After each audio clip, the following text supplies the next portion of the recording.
Assalamualaikum warahmatullahi wabarakatuh.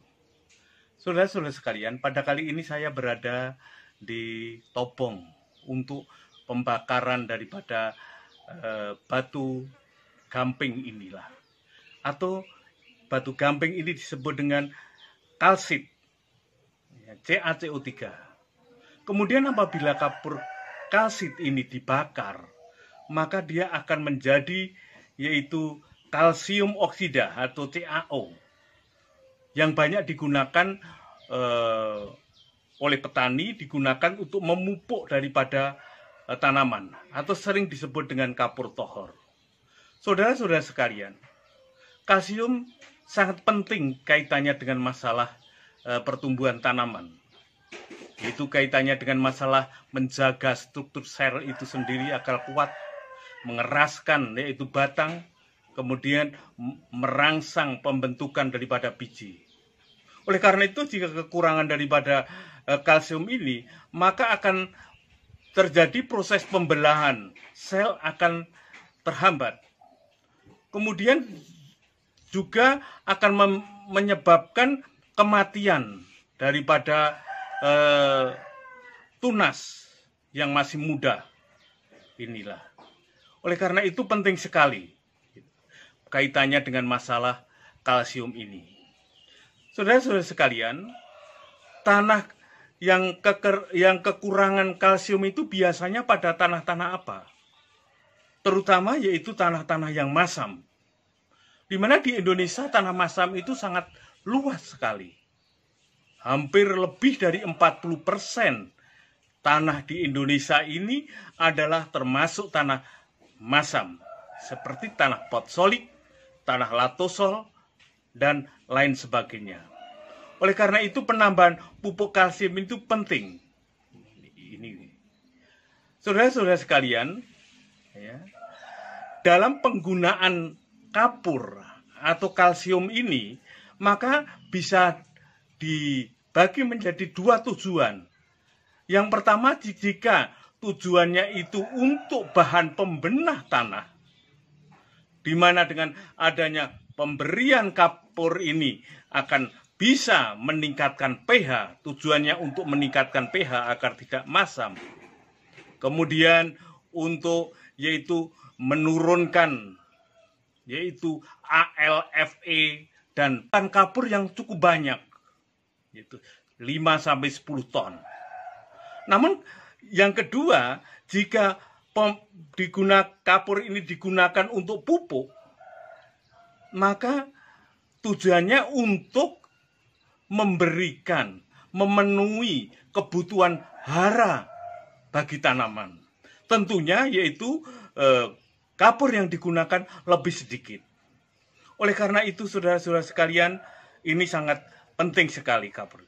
Kemudian yang kedua, yaitu kapur ini juga mengandung yaitu magnesium, sering disebut dengan kapur dolomit.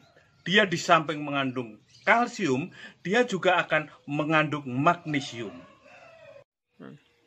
Saudara-saudara sekalian, sekarang kita bicarakan mengenai magnesium. Magnesium penting sekali di dalam proses pertumbuhan tanaman, yaitu kaitannya dengan masalah pembentukan klorofil. Karena magnesium ini sebagai penyusun inti klorofil itu sendiri.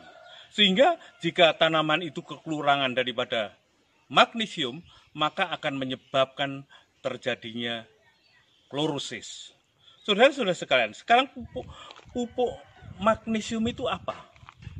Yaitu dolomit. Dolomit itu di samping dia itu mengandung Ca, dia juga mengandung Mg. Ini.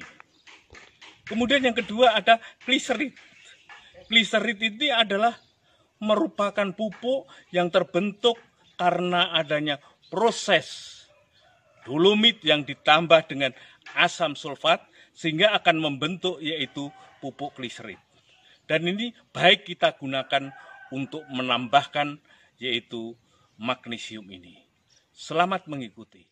Saudara-saudara sekalian, saya akan menjelaskan kaitannya dengan masalah pupuk kalsium, magnesium, dan sulfur.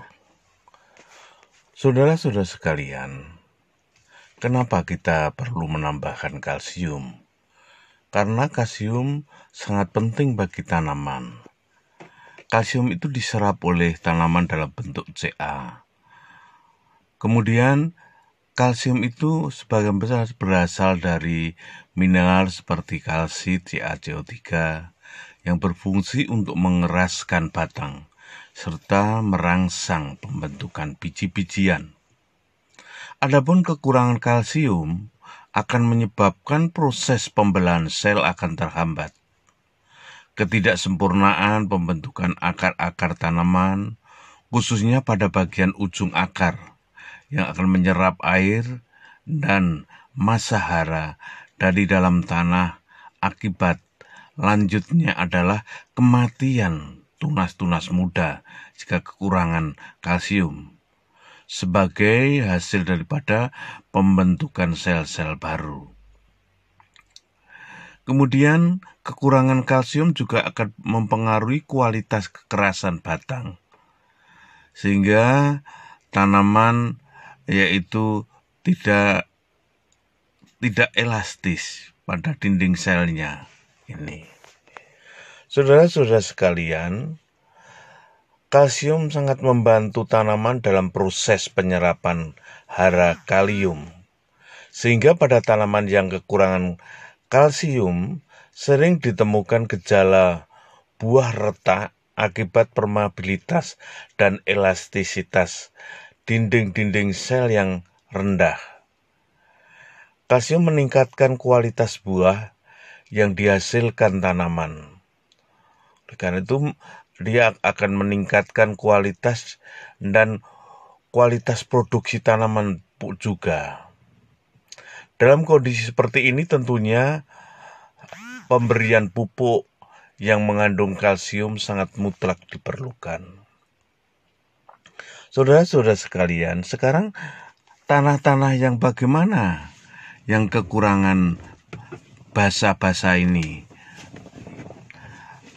Tanah-tanah yang masam itu miskin akan kalium, kalsium, dan magnesium, seperti tanah potsolik, tanah potsol, tanah latosol, dan tanah organik atau organosol. Ini biasanya adalah kurang kalsium tanah-tanah masam semacam ini.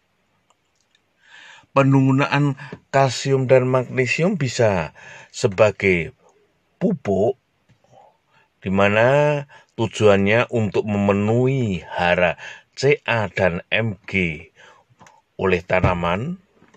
Kemudian juga bisa dengan tujuan untuk sebagai bahan pembenah tanah.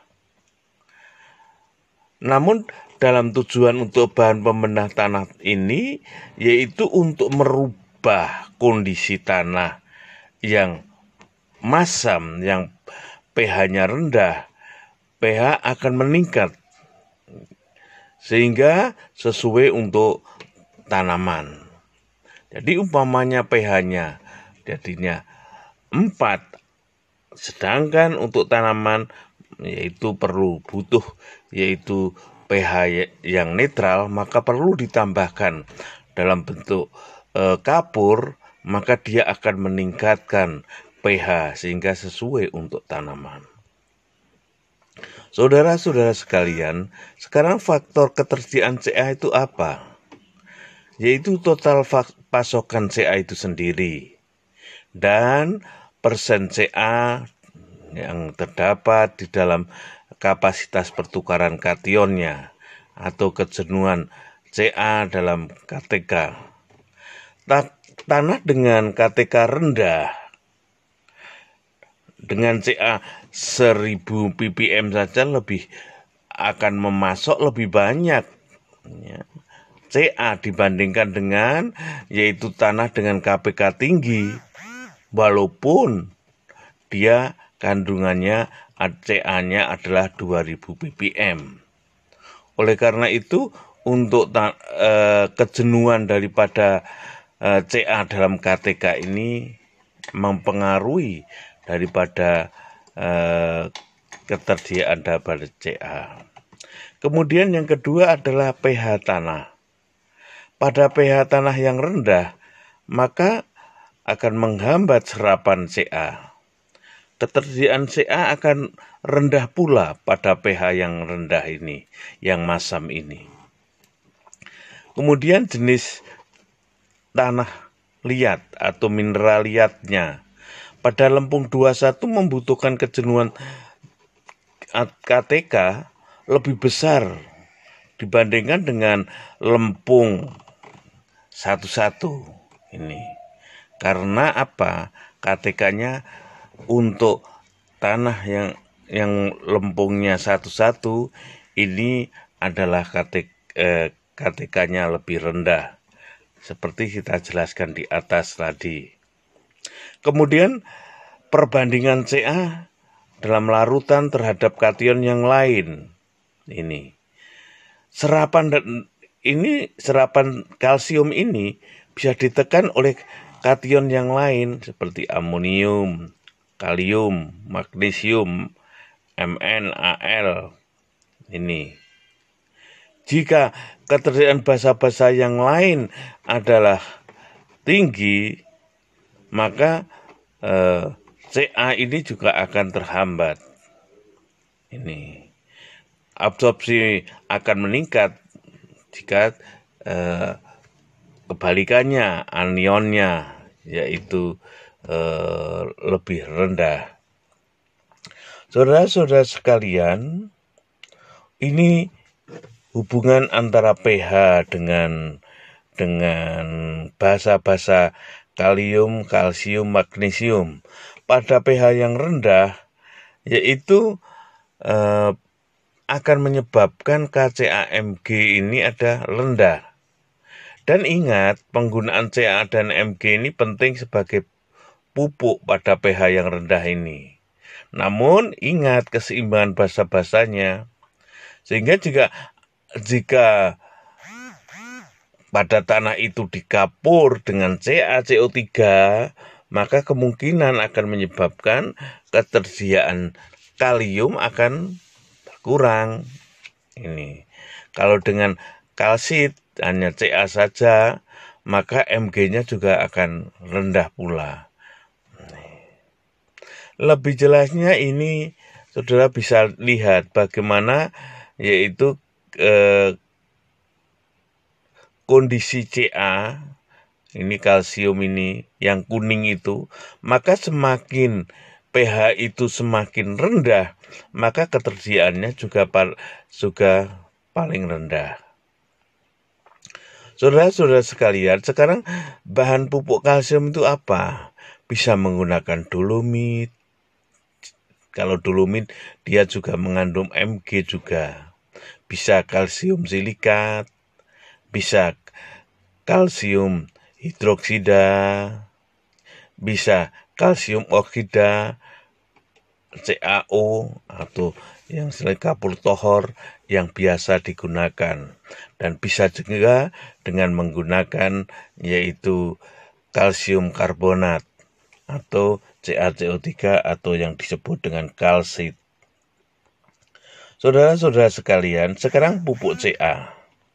Pupuk Ca ini yang biasa digunakan CaO. Ini bahan baku kapur tohor ini adalah batu gamping CaCO3. Ini kemudian kimia batu gamping CaCO3 ini di alam jarang dijumpai namun pada gunung-gunung yang berkapur, gunung-gunung kapur ini banyak sekali dia deposit daripada CaCO3 ini. Kemudian juga bisa yaitu dijumpai batu gamping magnesium. Ini dia seperti dolomit, dia menambah kalsium dan magnesium. Ini pupuk-pupuk yang bisa digunakan sebagai pupuk dan bisa juga sebagai amandemen atau pembenah tanah tadi, sebagai kapur pembenah tanah untuk meningkatkan pH. Saudara-saudara sekalian, untuk magnesium merupakan nutrisi utama. Dia berfungsi sebagai yaitu inti klorofil ini. Magnesium dalam tanah yaitu banyak ditemukan yaitu pada dolomit ya. Ini magnesium ini diambil oleh tanaman sebagai ion magnesium ya. Ini saudara-saudara sekalian, ini magnesium ini merupakan bahan yang penting untuk klorofil pewarna hijau pada daun ini, sehingga jika kekurangan akan terjadi klorosis. Saudara-saudara sekalian, karena klorofil karena magnesium sebagai pembentuk klorofil, maka akan penting sekali di dalam proses fotosintesis ini, di mana dengan adanya fotosintesis ini akan menghasilkan fotosintat sebagai sumber energi pada pertumbuhan dan perkembangan tanaman. Kemudian jika kekurangan, maka akan muncul gejala yang paling umum yaitu klorosis. Pada daun menjadi menguning karena terganggunya pembentukan klorofil ini. Ini timbul garis-garis kuning pada daun ini. Kemudian jika itu kekurangannya terus berlanjut banyak, maka daun akan menjadi kecil dan rapuh ini pada pinggiran. Oleh karena itu pemberian pupuk yang mengandung magnesium harus dilakukan pada kondisi yang demikian. Penambahan kation lain, umpamanya seperti Ca, ya, akan berpengaruh yaitu terhadap ketersediaan kation yang lain, Mg, K, amonium, dan lain sebagainya. Jika kita kapur umpamanya, maka menyebabkan keseimbangan hara yang lain akan berkurang. Oleh karena itu perlu pemupukan Mg untuk mendukung pertumbuhan tanaman. Kemudian ini faktor-faktor yang mengaruhi ketersediaan Mg, yaitu total pasokan Mg, KTK, pH yang rendah, Mg-nya akan rendah. Ini kemudian aplikasi pupuk yang lain, aplikasi K berlebih, maka terutama tanah-tanah yang berpasir akan menyebabkan Mg ini akan tercuci. Ini. Kemudian K karena apa?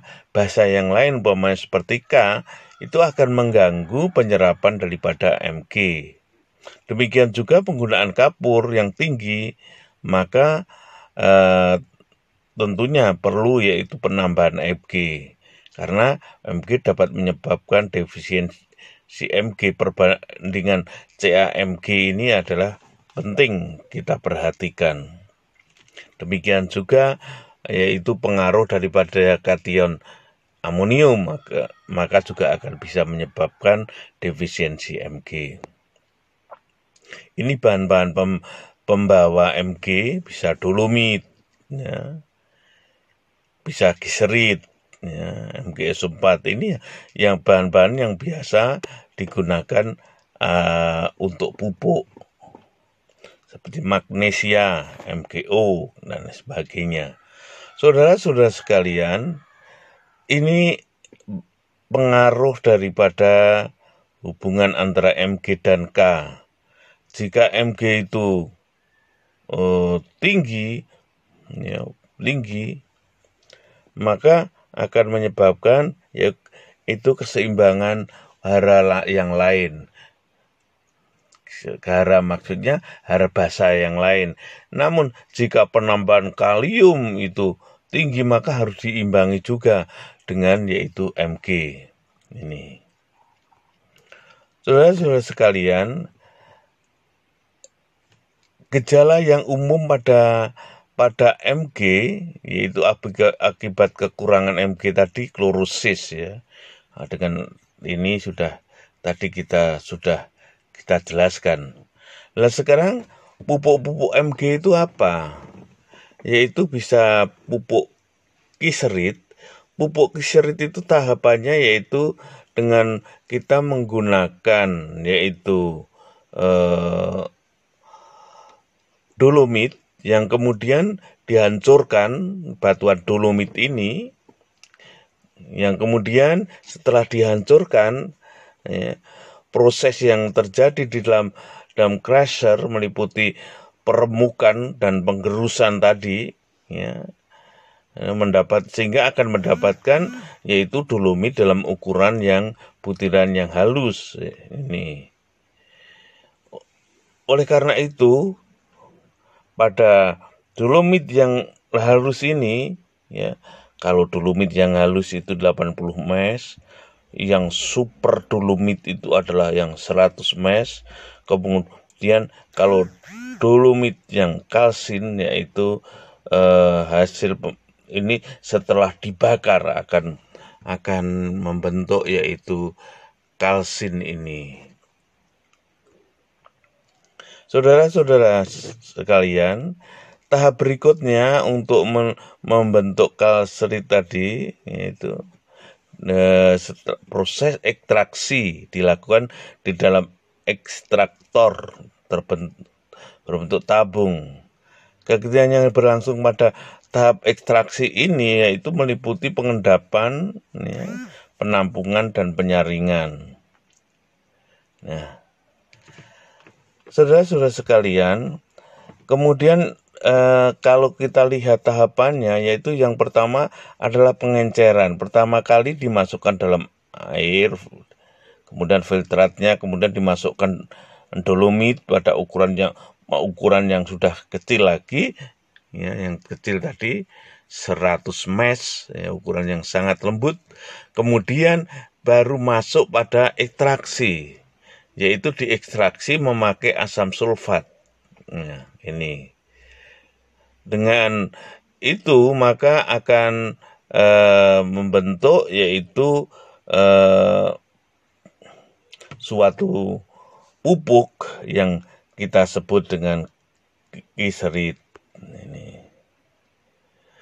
Saudara-saudara sekalian, ini tahapan-tahapan pada pembentukan pada pupuk kiserit. Jadi kemudian tahap filtrasi, kemudian kita keringkan atau kita evaporasi, kemudian pada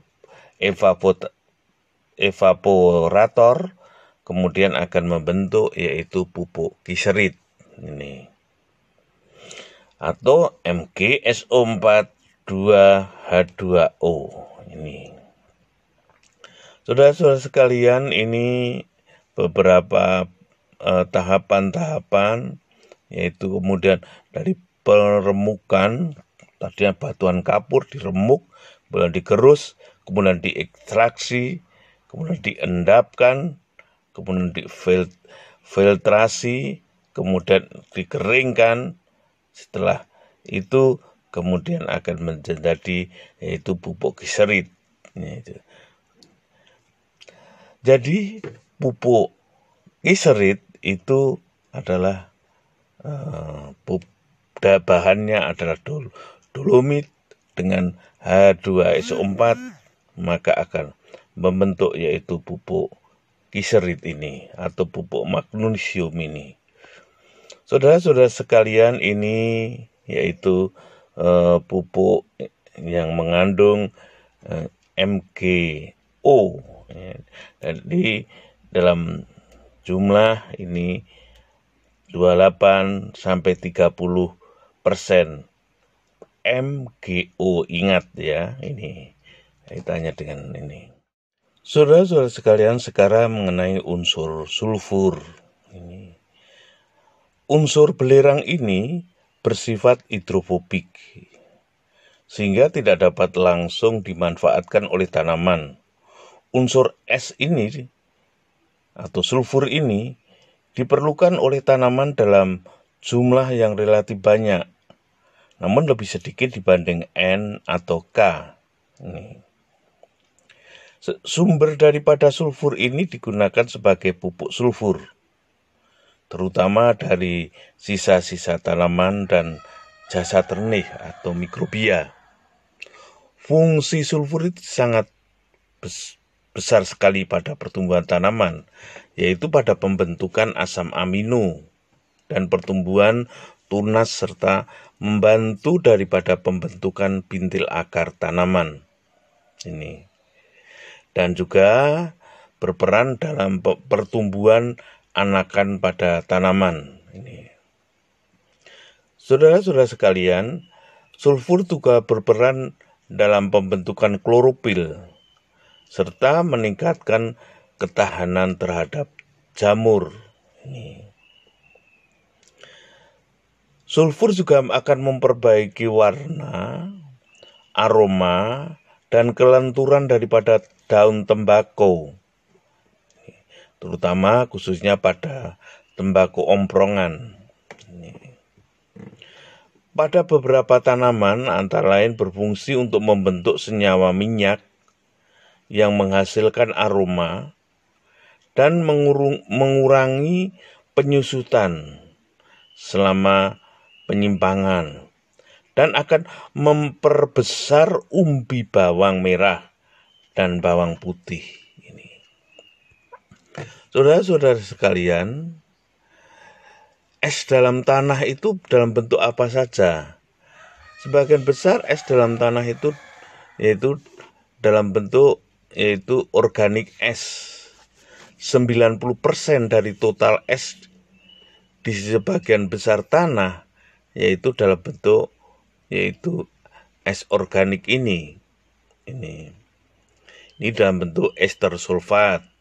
Ini kemudian sebagian besar es organik ini dalam bentuk asam amino.